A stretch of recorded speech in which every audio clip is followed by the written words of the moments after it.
Hi everybody, PJ here. Still in summer coats, still having a look round, see what we can find. It's a big estate, so there's plenty to have a go at. So, if I find anything, I shall video it. See you in a little bit. Hi everybody, right, Tarmac. Big place, big yard. Lots of stuff going off here.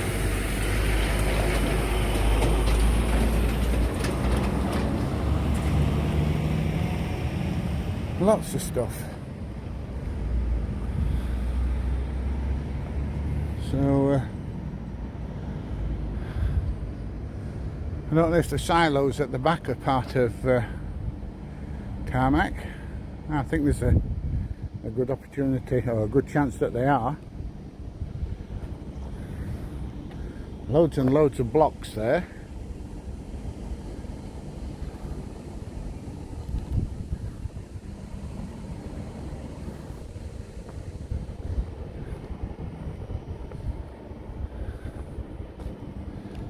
And we've got a vehicle with a lorry mounted crane.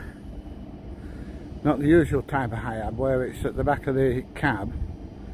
This one's in the middle. It's obviously so it can reach all the blocks on the trailer.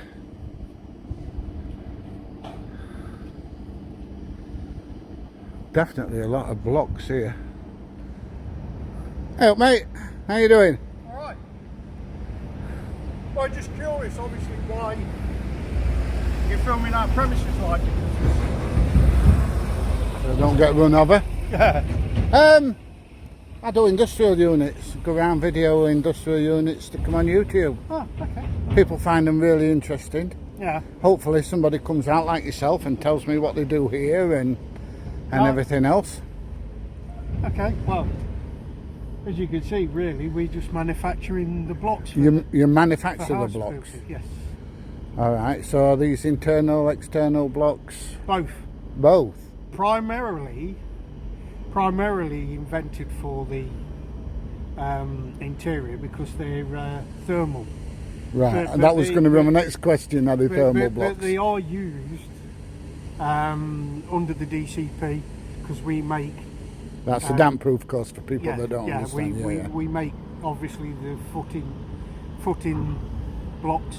Right, and I take it the silos are yours and they're used to hold the products that make the blocks. Basically, without giving too much away. Yeah, don't give trade secrets away. Oh no. Yeah, basically the product is specialised. You can't just knock one of these factories up. As well as all the health and safety and environment that we have to log.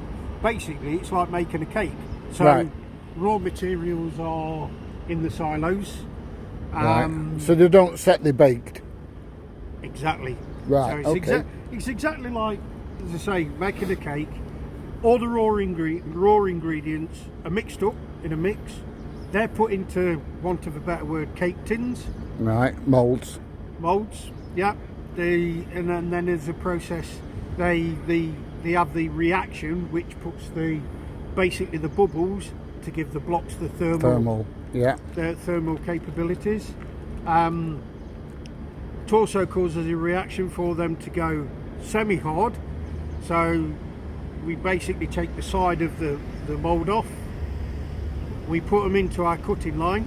We cut the size blocks. Thank you. We cut the size blocks that are required By the customer. Yeah, because obviously you do a range from 100mm to 300mm. Right. And then basically they go into the ovens which are in that building and baked to about 180 degrees. So if I come down with PPE on one day, what would be the chance of having a walk round and you show me around the site and explaining all this stuff? What you might have to do with that, especially at the moment, with all the COVID, is wait for a bit, even though things are open. Yeah. We are still under kind of COVID-free flow tests and everything else. But if I give you a name of a senior site manager, it's a kind of send Foot him in an the door. email, introduce yourself, and Right, say okay. blah blah blah. This is what I do. Is it possible for a site visit at Yeah. your convenience? Yeah. Right, I'll just go then. Well, just give me his name, and because I'm recording anyway, and right. I'll keep his name off of YouTube. Yeah, right. So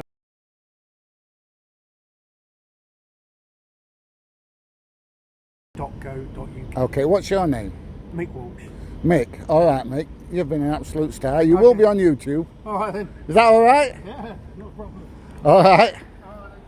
I will be hanging around for a little bit, just taking some videos of an interesting vehicles. I wanted to catch the lorry working its HIAB, but he's obviously loaded and on his way.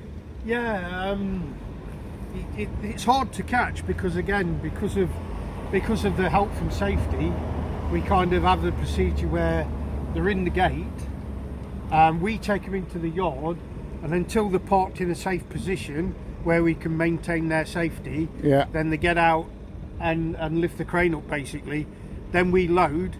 Then we again act as a safety number. Right, so you load so them, they not can- them. And yeah. the HIAB's just there to unload.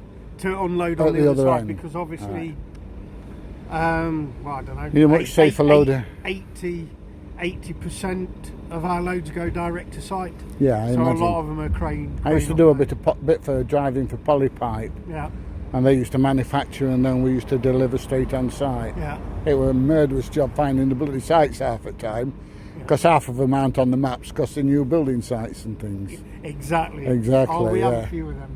It weren't bad if you were delivering to like, depots and Yeah. things like that, builders with and things, but some building sites were awful. Yeah. Awful to try and find. Some of them still are, and obviously rightly so with all the health and safety, and it gets harder. It gets harder for the lads, with 60,000 job vacancies in HGVs. Yeah. You got to get the transport. Nobody wants to do it And anymore, do they? No. And then you get in sight saying no deliveries after 9:30, no deliveries after 3. Very short window for these lads to earn the money. Well, to be honest, that's one of the... I mean, I used to love driving trucks, but one of the things that used to put me off were like 3 o'clock in the morning start, 12, 14, 15 hour shifts, 60 hours a week. It's not a life for a bloke, is it? No, Especially if you've got a young family. No. And you have the other thing as well, don't you? I mean, you need the likes of Vosa, but the way they are, and I mean, I watched a report on it, and unfortunately, HGV drivers, regardless of Are an easy the best target. drivers in the world, receive abuse and treated like second class. Second-rate citizens, yeah. Yeah, of course they have this traffic light system, red, amber and green, and if you're on the red section, every time they see you they pull you. Well, quite rightly so, and if you're on the green they hardly ever pull you, but it can be very, very difficult for drivers. Not a job I don't think I'd like to do. Now, what do you do here then? Me, I just work in the office administration. Alright, okay. Right, I'm going to love you and leave you, and I'm going to have a bit of a look around, and I will get in touch with that young man that you've given me his name of, if he's a young man.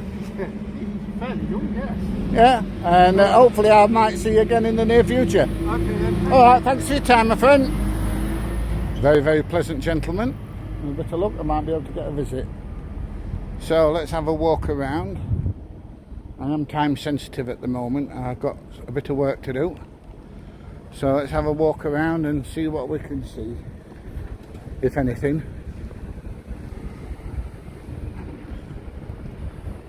So there you go, how the blocks are made that go in your house.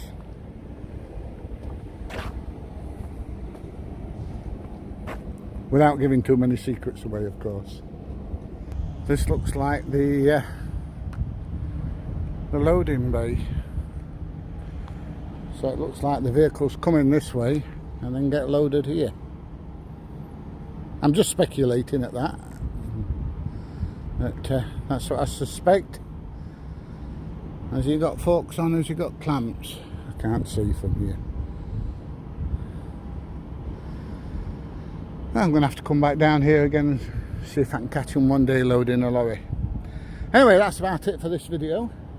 Very pleasant, nice gentleman. Hopefully I'm going to get a site visit.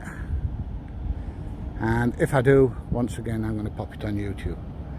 If you've enjoyed this video, please give it a thumbs up, please share, please subscribe, and hopefully I'm going to see you in the very near future.